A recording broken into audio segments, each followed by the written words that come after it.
Todas esas revoluciones de libertad lideradas por la burguesía giraron en torno a las ideas. No nos olvidemos que el ser humano por naturaleza es creativo, es curioso, es inquisidor. Ideas y conocimiento que en esos momentos ya podían intercambiarse gracias al invento que dio forma al mundo moderno, los libros. Quemar un libro es asesinar la libertad. Al poder le conviene tener esclavos y que sean esclavos dóciles, que no den lata y que no tengan que usar el poder de la fuerza bruta porque es costoso y molesto.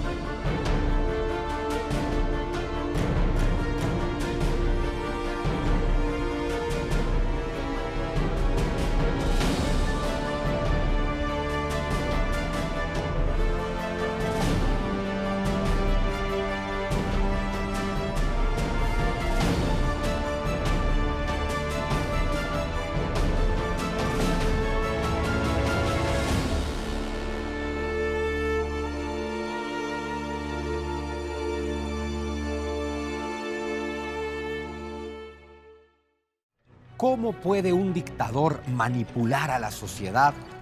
La respuesta es tristemente muy sencilla: mintiendo de manera deliberada y descarada para crear una sociedad, una población ignorante y confundida, generándote rabia, odio, frustración y que culpes de todos tus problemas al pasado y a los demás. La amnesia y la falsificación histórica son el cimiento de todas las tiranías y es solo a través del conocimiento, la educación y la innovación que una sociedad puede guiarse en medio de la oscuridad que nos rodea y lograr así vivir en libertad. Para profundizar en este tema, hoy conversaré con uno de los empresarios más comprometidos con democratizar el conocimiento, Ricardo Benjamín Salinas Pliego. Primero, veamos esto. Berlín, 1939.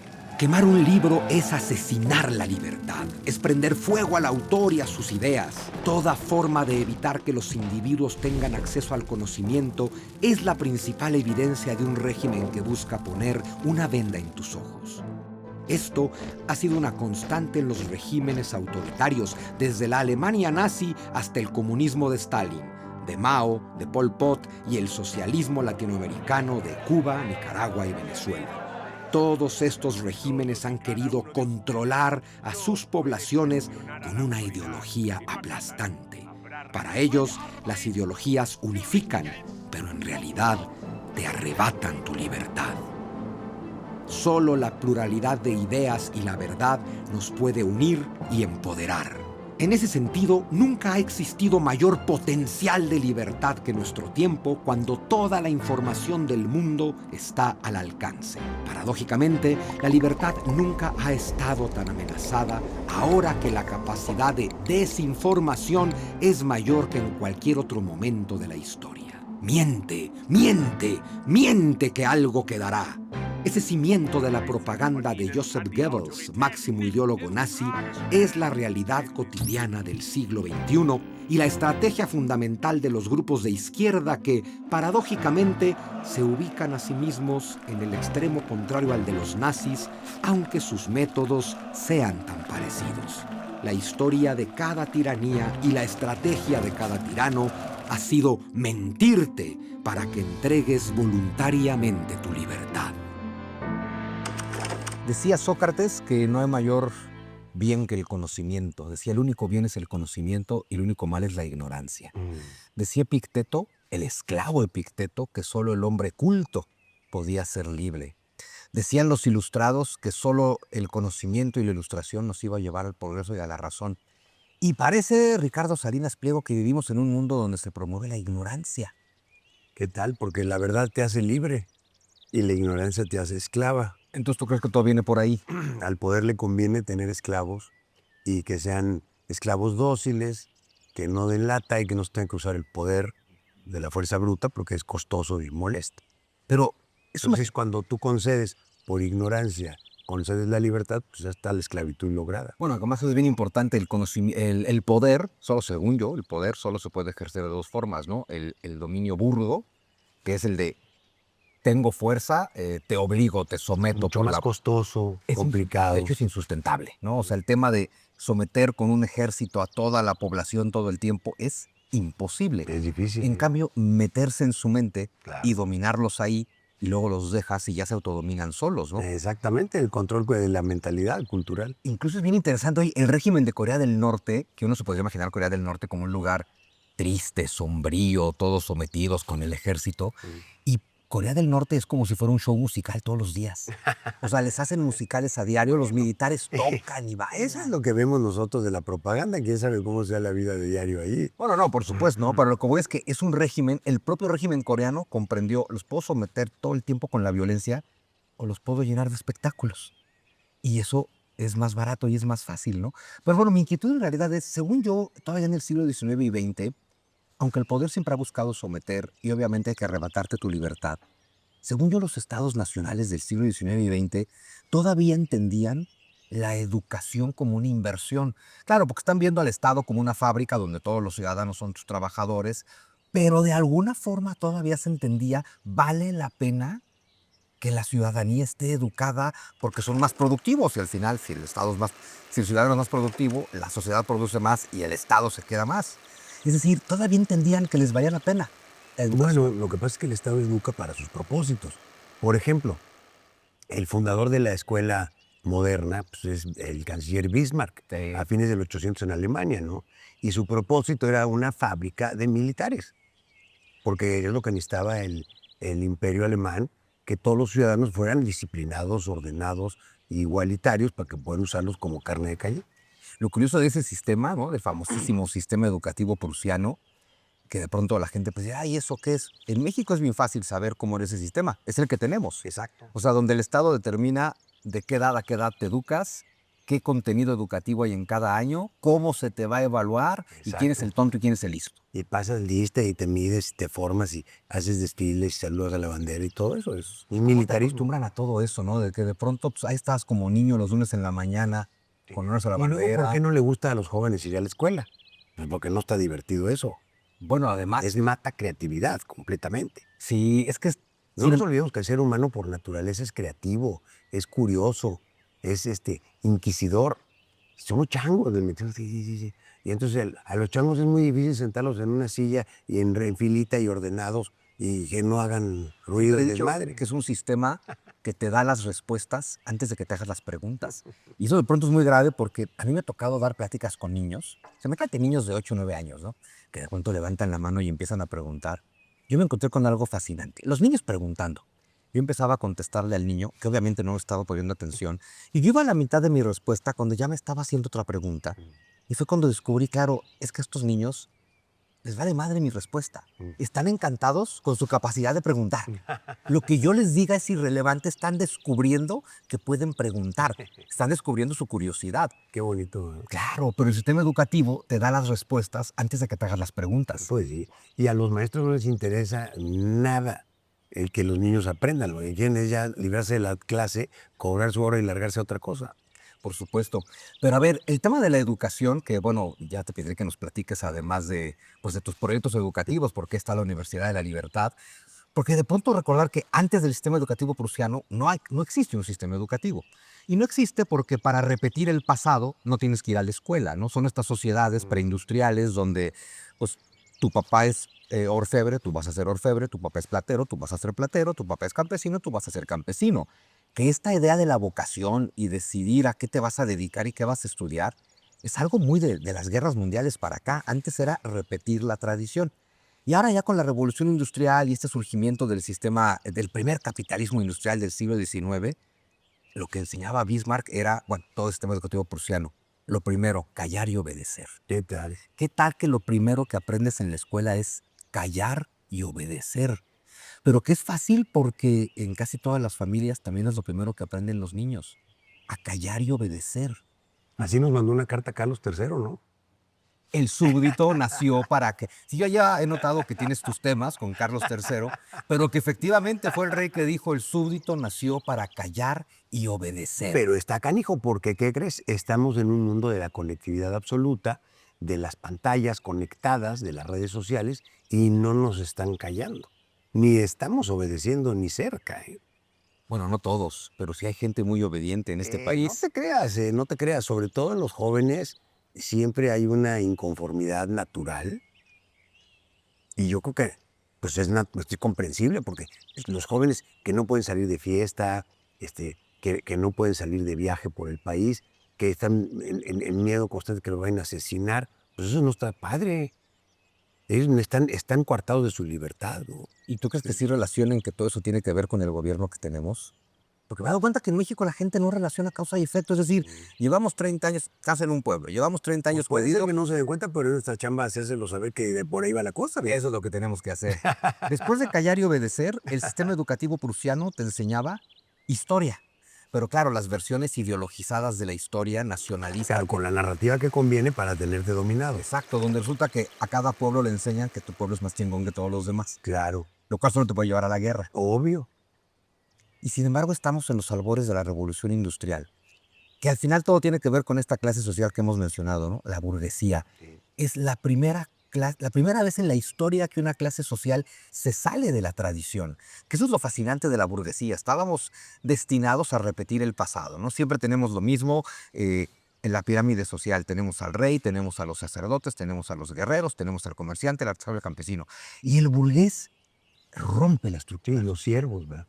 Es que ese cambio de organización política social que se dio durante el Renacimiento y previo al despotismo ilustrado, consistió en que crecieron ciudades-estado que atrajeron a los siervos y a la población circundante a la ciudad. Y en la ciudad vivieron una nueva libertad que no conocían. Una libertad de comercio, una libertad de profesión. Profesión, sé lo que quieras. Podía ser pintor, podía ser orfebre, podía ser maderista, lo que sea. Entonces, esa libertad y ese apertura comercial que se dio de intercambio de cosas en las ciudades generó una creación de valor que nunca se había visto. Y ahí es donde nacen los burgueses. Los burgueses son los que viven en la ciudad, en el burgo, ¿no? Y precisamente la libertad que gozaban, que no era plena, pero era mucho mejor que ser un siervo, ¿no? Desde luego. Entonces, dentro de ese ambiente de libertad, empezaron a desarrollarse toda una serie de tecnologías, que hoy le llamamos ciencia, y de habilidades artísticas, que ahora son habilidades tecnológicas.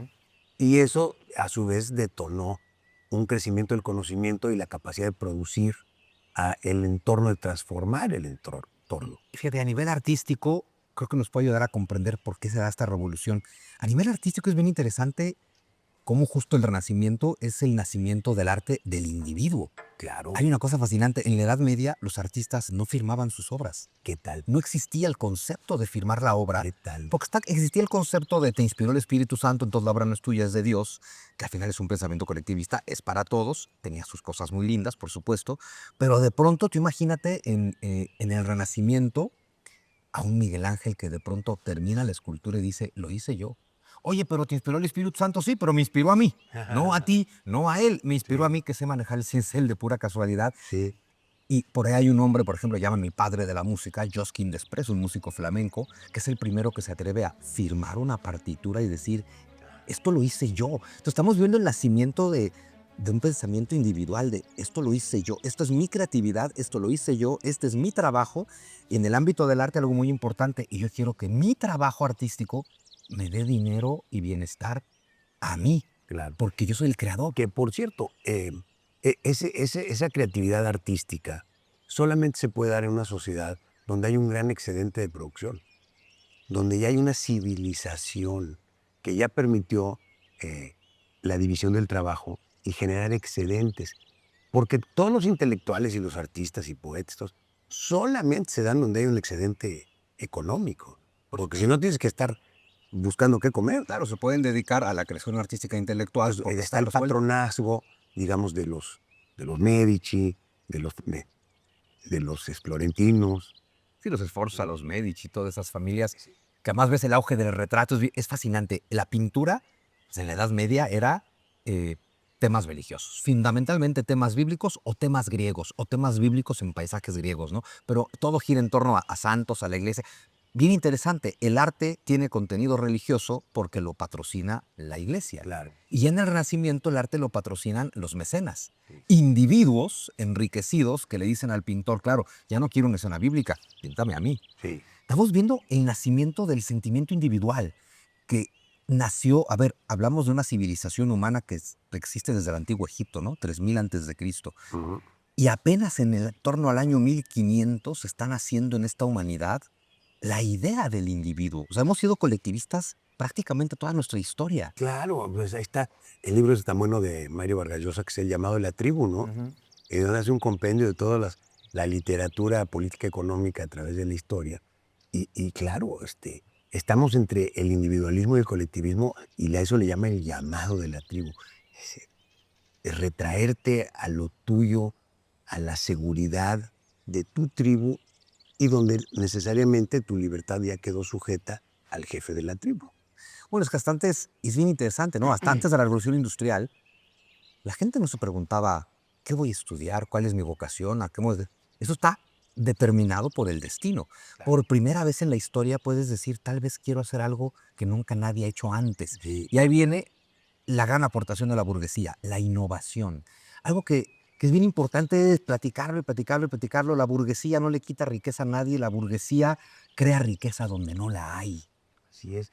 En las ciudades, en los burgos, es donde se desarrolla la primera tecnología, la primera ciencia de experimentación, de investigación, y que eventualmente resulta, pues, en las máquinas estas de producir textiles, que resulta, pues, en la máquina de vapor, que revoluciona completamente el uso de la fuerza bruta del caballo, del hombre, lo cambia, ¿verdad? Es decir, que la tecnología y la innovación, de hecho, nos pueden liberar a la humanidad, en el sentido de que lo que acabas de describir, hasta la Revolución Industrial, lo que movía al mundo era el músculo humano, Puro lomo. músculo animal. Sí. Y de pronto es, no, pero mira, vapor y unos pistones, y luego le mueven unos engranes. Y luego el carbón, y luego el petróleo. O sea, la revolución industrial también es una revolución energética, porque una economía y una sociedad avanzada es un gran consumidor de energía. Bueno, Esto es fundamental, ¿eh? O sea, si tú ves una isla desierta sin energía, ¿qué es lo que hay? Una miseria y una pobreza tremenda. por supuesto, de hecho, la revolución industrial es eso, crear combustibles y máquinas que te permiten trabajar más, producir más. La economía es energía transformada, ¿verdad? Y eso también fue un gran descubrimiento de la revolución industrial. Bueno, fue el descubrimiento, el motor de vapor, ¿no? El motor de vapor es la base de todo, ¿no? Pero antes del motor de vapor y antes, o de la mano de este origen, de esta revolución de la libertad, para mí está, que es una revolución de la información. Hemos hablado mucho de la información y está la pieza fundamental de la revolución de la información, que es la creación de la imprenta de La tipos imprenta de móviles, Gutenberg, claro. que nos permite tener libros y Sí. por primera vez el conocimiento no está al alcance de todos, porque esos libros son muy caros, Pero de muchos más. pero ya le llega a más gente. ¿Y qué me dices de la invención del Internet hoy en día? Es la imprenta a la M. Es una maravilla, ¿no? El libro, la rotativa, ¿no? Porque ya de pronto en el siglo XIX te puedo dar información diario. Sí, claro. Y claro, el Internet, que es, te puedo dar información a cada segundo, en Y de tiempo real, todo lo acumulado en la historia de la humanidad. y de todo lo que está pasando en Esto tiempo está muy real. interesante porque es la imprenta, la rotativa, la radiodifusión, mensajes unidireccionales y el Internet. Bolas, ahí ya llegamos a la cúspide de la revolución informática, que es la cúspide. Ya no hay más. No, ya no hay más. Pero hay un factor más además de la información, y es los seres humanos tenemos que analizar y comprender e interpretar la información, ¿no? Sí. Yo creo que esta revolución burguesa empieza, Gutenberg desarrolla la imprenta. Primer libro que se imprime, la Biblia. Primer lector inconforme, Lutero. O sea, Lutero lee la Biblia y dice, pues lo que me han dicho que dice la Biblia no está en la Biblia, ¿no? Y lo que me han dicho que dice la religión no está en la Biblia. Y a ver, Lutero puede estar equivocado o no, pero el tema es que leyó y cuestionó. Y entonces la base de toda la revolución hasta hoy es cuestionar. Claro. Revolucionar, cuestionar. Excepto en el caso de los zurdos, porque la revolución de ellos nos lleva a la obediencia. Pero es que ese es el tema. O sea, no hay forma de generar, a menos que me digas lo contrario, no hay forma de generar riqueza, verdadera riqueza, en la obediencia. Obvio no, porque otra vez regresamos al tema de cuál es el proceso de creación de riqueza. Dentro de un entorno de libertad es donde nace la creatividad, las nuevas ideas, lo que llamamos innovación. Esa innovación la tiene que poner en práctica alguien que es libre de actuar. Es decir, esto que se está haciendo hoy ya no lo quiero hacer, lo voy a hacer así, de esta otra manera. Esa persona que va a actuar también tiene que tomar un riesgo de que a lo mejor sale peor, ¿verdad? Y en contra del status quo, decide hacer esto. Esa innovación tiene dos caminos.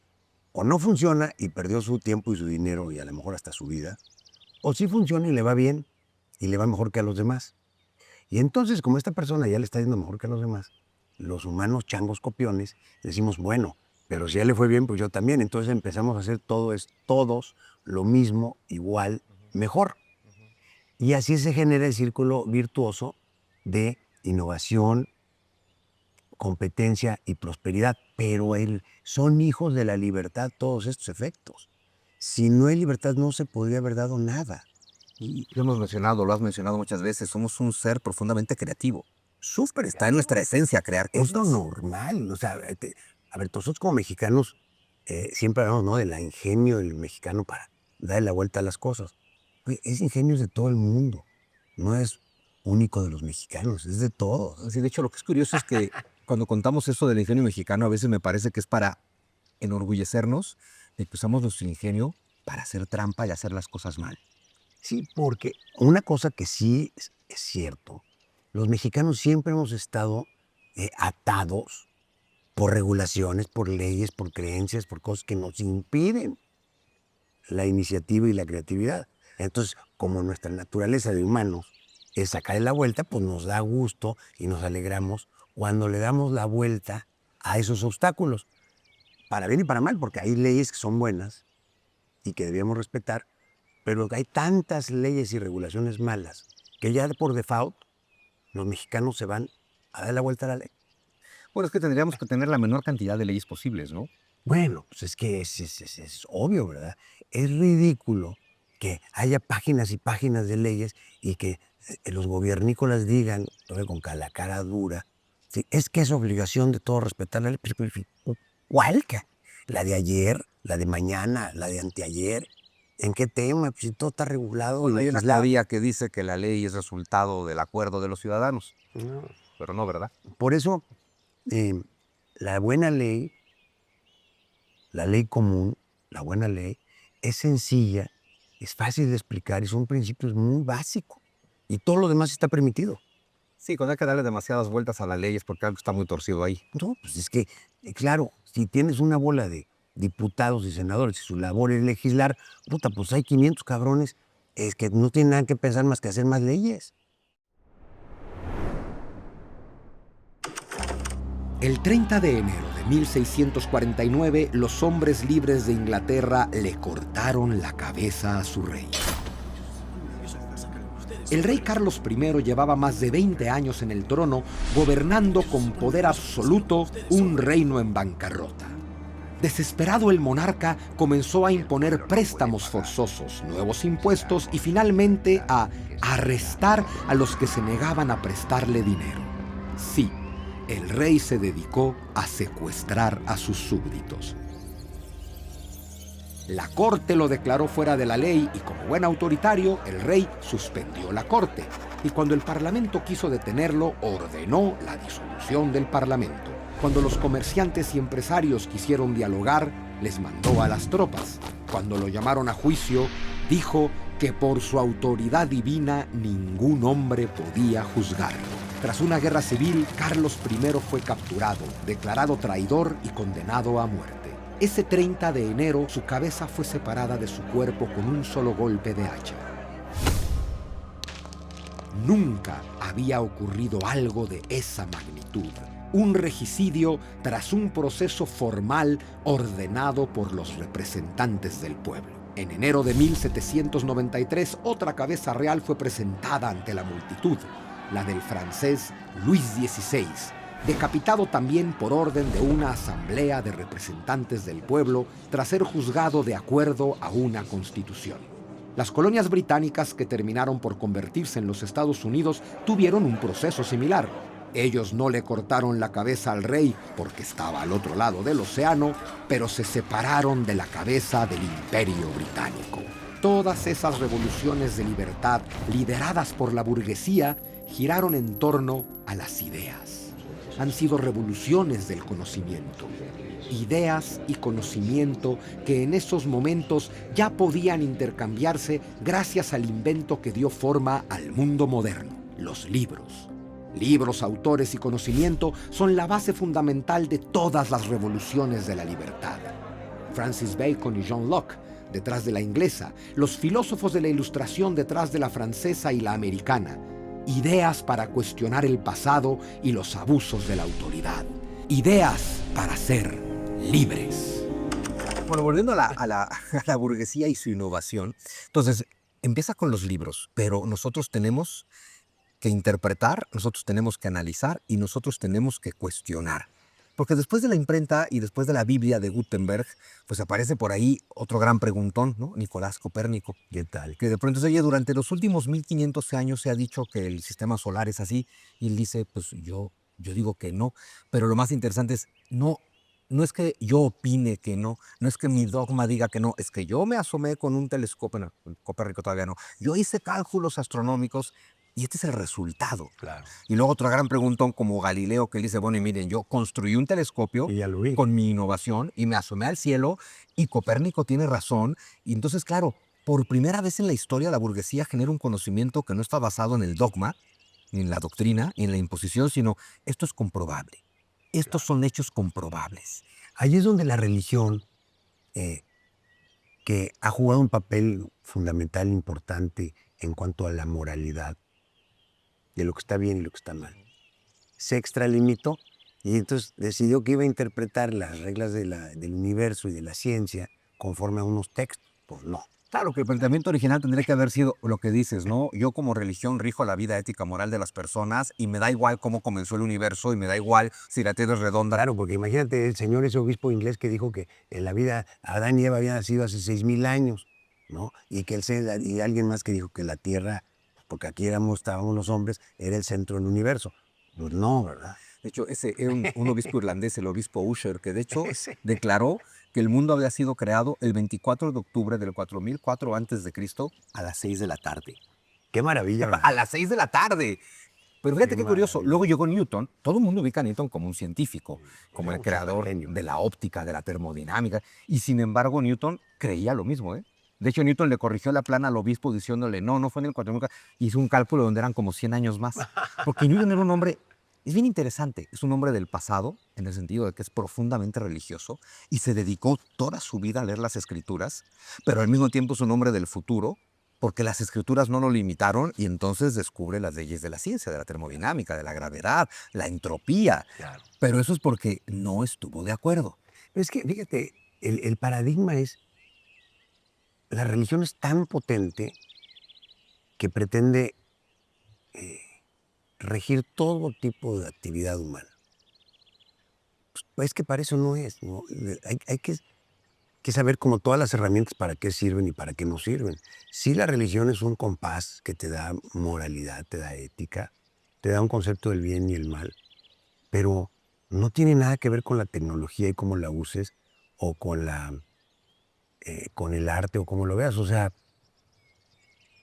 son cosas separadas. Son separadas y por eso el comunismo y la religión se parecen tanto. El comunismo es otra religión. Bueno, es que es muy Igualita. importante tener eso claro. Es una religión Es basada una en religión. dogmas, en escrituras y en profetas, Sí, y que claro. lo que dice no importa que no tenga sentido. Claro, es religioso. Por eso es tan difícil hablar con los zurdos, porque son religiosos. Es particularmente difícil, es como, sí, es como querer negociar con un fanático religioso.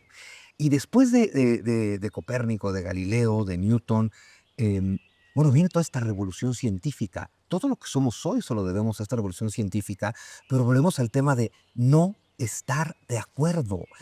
Ahora, es muy interesante porque fíjate, esta revolución científica la hacen personas, seres humanos, no es una sociedad.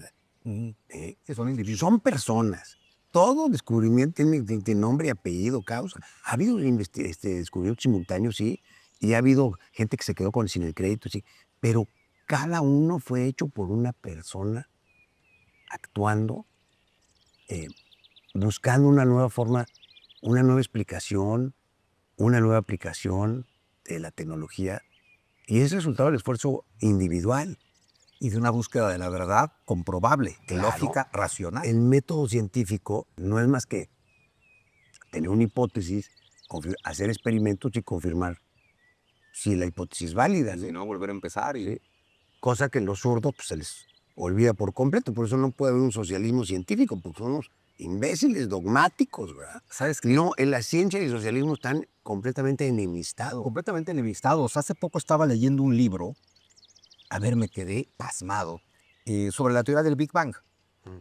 A ver, pronto ubicar a la gente con que es una teoría muy, bueno, una teoría de momento la más comprobada y La menos comprobable, peor, la ¿verdad? menos peor, la que más se ajusta, pero bueno, es una teoría muy moderna, o sea, se terminó de comprobar en la década de los 80, pero en realidad, pues desde Georges Lemaitre con el Big Bang y lo demás, fue desde la década de los 40, 50, el Big Bang, los gobiernos comunistas y los nazis y Mussolini prohibieron la enseñanza de la teoría del Big Bang en sus países. Eso no lo sabía. No, a ver, yo tampoco, uno no tiene muy... Pero volviendo a que comunismo y religión se parecen tanto, tenemos claro que la religión de pronto te dice, no, no estoy de acuerdo con esta teoría, aunque ellos sí estaban de acuerdo con la del Big Bang.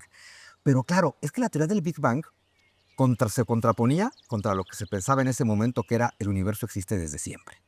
Y entonces de pronto lo que demostraron es no, el universo tendrá un final, le llaman la muerte térmica del universo, por lo tanto el universo tuvo un principio, y la idea de un principio le molestó mucho a los comunistas, porque si el universo tiene un principio, la lógica te dice tiene que tener una causa. Y si este universo que tiene un principio tiene una causa, ahí puede entrar Dios. Sí, ¿verdad? ¿No? Y entonces los comunistas era prohibida la teoría. A ver, ejecutaron científicos. Los nazis, los fascistas y los comunistas soviéticos y los chinos ejecutaron científicos por enseñar la teoría del Big Bang. Qué bárbaro. ¿Y qué me dices del el agrónomo Lysenko que trabajaba con Stalin y que inventó unas semillas buenísimas que iban a cambiar el rendimiento de la agricultura soviética? Y fracasaron, casi se mueren de hambre todos. Eso me recuerda un momento. Es que los comunistas son muy divertidos. Si fueran personajes ficticios serían más divertidos, pero sabes que no estés abajo de su bota. en algún momento de la historia el camarada Mao decidió que los gorriones eran unos parásitos capitalistas porque comían sin trabajar. Híjole. A ver, lo que es no tener ya que decir a la gente es como, ¿qué digo en la mañana de hoy? Bueno, pues, lo que se te ocurra, ¿no? Y entonces, lo peor es que se hizo toda una campaña que duró 3 años para matar gorriones. Así, todos los chinos, si ves un gorrión, mátalo. Y luego, Cómetelo, porque no hay que comer, by the way, ¿no? y luego tuvieron hambruna. Y entonces, ¿qué hizo el camarada Mao cuando llegó la hambruna? Le echó la culpa al capitalismo. ¿Qué tal? Cuando es, no, fuiste tú matando gorriones. Es increíble. Es decir, pero eso los lleva a la triste realidad actual, que es a la que quiero llegar. Estamos hablando de una época burguesa bien interesante donde es una revolución científica que, como bien dices, no la hace la sociedad, la hacen los individuos. Claro, porque el entorno social lo apoya, eso siempre está ahí, pero es la idea de un individuo, es el genio de Newton, es el genio de Leibniz, es el genio de Kepler. Y de la revolución científica llegamos a esta revolución intelectual, que es la ilustración, ¿no? Y en medio de este entorno de una clase social generando algo que hemos dicho tantas veces, Ricardo, conocimiento y riqueza, con lo cual es absolutamente libre, pues bueno, los burgueses ingleses le cortaron la cabeza a su rey en 1649, a Carlos I. A ver, ¿a quién se te parece este personaje? Carlos I de Inglaterra. A ver si te recuerda algún mexicano. Llevaba 20 años en el poder. Su poder era incuestionable. El país estaba en bancarrota y entonces decidió subir los impuestos. Subió los impuestos, entonces la burguesía se quejó, entonces empezó a arrestar a la burguesía. Seguía sin dinero, entonces impuso préstamos forzosos. Entonces la burguesía se negó y entonces a perseguir a la burguesía. Entonces empezó a hacer arrestos arbitrarios. De yo te arresto y pues ya arrestado tienes que pagar tu fianza para salir. Oye, ¿de qué se me acusa? De nada, pero paga tu fianza para salir. Y de ahí, entonces, el propio Parlamento dijo, el rey está loco, hay que quitar al Parlamento. Entonces el rey disolvió el Parlamento. Tal, O sea, a mí me recuerda mucho a Andrés Manuel López Obrador, no sé por qué. Esto que hemos platicado de que es los que no hemos camaradas... llegado a tal grado de crisis de que se acabó el dinero. No, pero el dinero se va a acabar eventualmente, ¿no? Estoy de acuerdo, pero todavía no estamos ahí. A mí lo que me recuerda eso es a los últimos días de López Portillo. Ah, también. Ahí sí, exactamente es lo que hizo el imbécil este. O sea, se dedicó a gastar a manos llenas el recurso no renovable que era el petróleo. Luego, cuando se bajó el precio del petróleo, se vio sin dinero. Tenía miles de empresas públicas, mal llamadas públicas, propiedad del Estado, del círculo de crimen organizado que ejerce el poder. Y en las empresas había una cantidad enorme de fugas, porque cada empresa era una fuente de ingresos para un político que de ahí se beneficia, ¿no? Entonces se acabó el dinero y empezó a haber mucho descontento, la gente empezó a sacar su dinero. Entonces puso el control de cambios y se robó la banca. Y para pagar la banca emitió dinero, entonces el dinero ya no valió nada y acabamos de 20 por 1 a 3,000 por 1. Ese es un colapso absoluto. Y ahí sí, le cortaron la cabeza al rey, le cortaron la cabeza al PRI. Porque lo que pasó fue que entró Salinas, Carlos Salinas de Gortari, con un modelo completamente antipriista, lo que le llaman neoliberal, que no fue más que dar marcha atrás a todo esto, privatizar todas estas empresas que estaban perdiendo y le costaban al gobierno, y bajar el gasto público y poner disciplina fiscal. Entonces ahí tocamos fondo. Y a los pocos años, el PRI salió del poder y entró la alternancia, ¿no te acuerdas del famoso bono democrático? Que eso también fue un fraude. Cuando llegó Fox, nos hizo creer que por el simple hecho de que ya no estaba el PRI y ahora estaba el PAN, Todo iba a mejorar. todo iba mejor porque lo que necesitaba el país era democracia. Y no es cierto. Lo que el país no necesita es democracia. Necesita leyes claras que permita que haya confianza entre la gente para que se pueda producir riqueza. Oye, ahora que señalaste a Carlos Salinas de Gortari, las decisiones que toma López Portillo no son lógicas, no son racionales, son completamente ideológicas. Las decisiones que toma Salinas de Gortari son racionales, son lógicas, son más comprobables, ¿no? Sí, bueno, es decir, pero también no tenía de otra. bueno, no tenía de otra, pero es decir, no son cuestionables. Esas decisiones era lo único que se podía hacer. Pues los políticos, acuérdate que ellos viven de ejercer el poder y están dispuestos a hacer cualquier cosa por tener poder. Entonces les importa poco la ciencia si no es para sus intereses. Han usado la ciencia y la tecnología para promover la ignorancia y un pensamiento anticientífico y antitecnológico. Y además para tratar de tener a la gente lo más apendejada posible, sin pensar, sin conciencia y sin conocimiento de lo que está pasando. Y ya saben lo que pasa cuando no hay conocimiento, ¿verdad? Pues cuando no hay conocimiento, eres esclavo. Pues, y aparte eres pobre, por definición. A ver, a mí me preocupa mucho el México actual y no sé si tenga remedio. Tú me has dicho que tienes esperanzas. Ojalá nos contagies un poco porque no solo se promueve la ignorancia, sino que, a ver, ya se señala de fascista y conservador a todo aquel que, no sé, en mi caso, estudié un doctorado. Eso es de fascistas. O sea, estudié, me preparé y trabajo. Eso es de fascistas. Que de pronto ya, a ver, yo he escuchado gente que me dice es que la ciencia solamente es una opinión. Qué interesante. La ciencia solo es una opinión. ¿Qué tal que nos dicen fascistas fachos, no? Fachos. Y nosotros decimos chairos y zurdos de mierda. Son etiquetas y ahí aventamos lodo y no. Pero ¿qué significa ser fascista? Pues son hermanitos de los comunistas. Bueno, son socialistas. Por favor, Mussolini es socialista, Hitler es nacionalsocialista. Hitler y Stalin eran socios. Son primos hermanos que happens to be se pelearon. Pero los fascistas y los comunistas son la misma cosa. Oye, y se pelearon porque la traición es la esencia de estos colectivistas y socialistas, ¿no? Claro. Se traicionan una tras otra. Sí. Pero sí bien importante cómo las narrativas, ¿no? Porque Pero hoy en nos día... acusan de liberales, de anarquistas, pues de algo que sea cierto, ¿no? Sí, sí, pero de fascistas cuando justo es... A ver, Mussolini militó toda su vida en partidos socialistas, fue director de periódicos socialistas, fundó periódicos socialistas y él lo declara y dice, lo mío es, o sea, el fascismo es socialismo nacionalista. Claro, es el colectivismo. Nosotros estamos del lado opuesto, estamos del lado del individualismo y de ensalzar la libertad y la responsabilidad individual. ¿Cómo vamos a ser fascistas? ¿Cómo vamos a ser fascistas? Pero es muy curioso porque esta idea de la izquierda es buena, ¿no? La No, izquierda es bueno. progresista, la izquierda es libertaria cuando ¿Qué la tal? realidad histórica es que ni un solo partido de izquierda en el poder ha dado una sola libertad. Qué bárbaro. Es increíble. Por eso pienso que hay esperanza, ¿eh? Porque la gente no es tan pendeja. Lo que pasa es que han faltado voces como las nuestras para decir cosas diferentes. Este discurso que estamos teniendo aquí no es común. No, no lo es. Y yo creo que lo que ha pasado muy grave últimamente es que la gente, y perdón que lo diga así, la gente decente tiene mucho miedo. Porque de pronto no, es que si digo esto van a decir que soy fascista, pues que lo digan. Exacto. Es que si digo esto van a decir que soy fascista, que lo digan. Nos hemos callado. Creo que somos una mayoría silenciosa, porque además creo que la mayor parte de los mexicanos ni quiere colectivismo, ni quiere entregar su libertad, ni quiere hablar con la letra E, ni con lenguaje incluyente, ni está a favor de la ideología de género. No creo. Pero no puedo decir nada porque no quiero que me digan fascista. Sí. Y mientras tengamos el miedo, Está el control mental, ¿no? el control mental a través del miedo. Sí. Claro, el miedo es el mejor instrumento de dominación.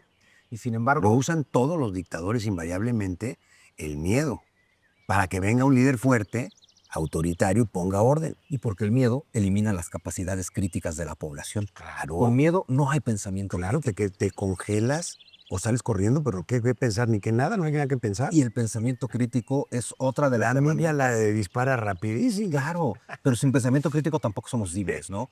El prefrontal no jala con la misma activada. Pero bueno, tenemos que terminar esta parte de la conversación y me gustaría hacerlo recordando algo que no hemos dejado de recordar. El individuo tiene que ser libre de generar por su cuenta conocimiento y riqueza. Eso hizo la burguesía entre el siglo XV y el siglo XX. Generar ciencia, generar tecnología, generar enciclopedia, generar ilustración. Generaron conocimiento y riqueza por su cuenta. Eso es lo único que te hace un individuo libre y solo así puedes ser feliz.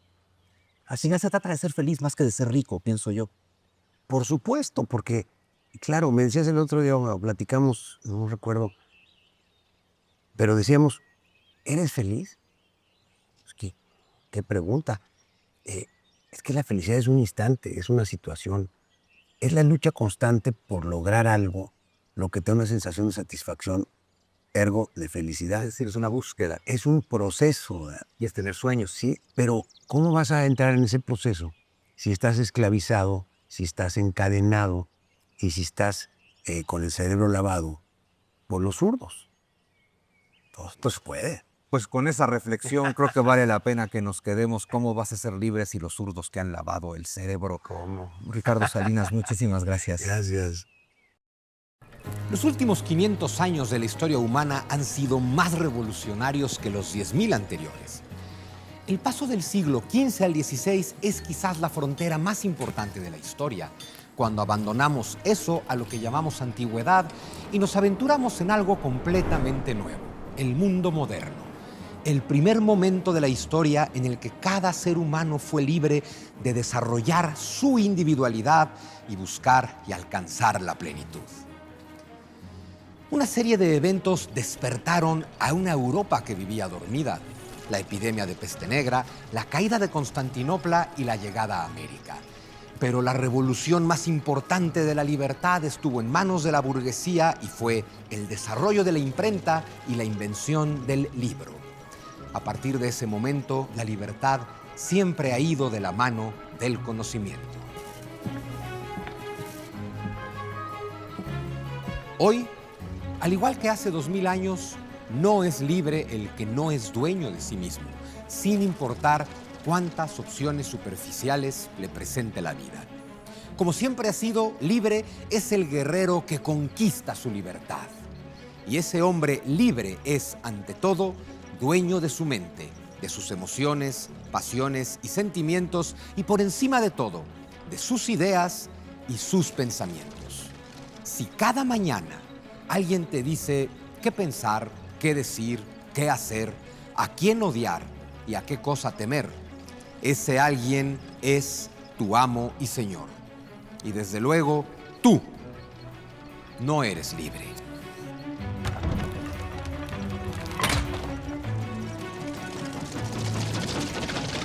La libertad comienza en el espacio donde reside nuestra humanidad, en la mente. Quien no es libre ahí, no es libre en lo absoluto.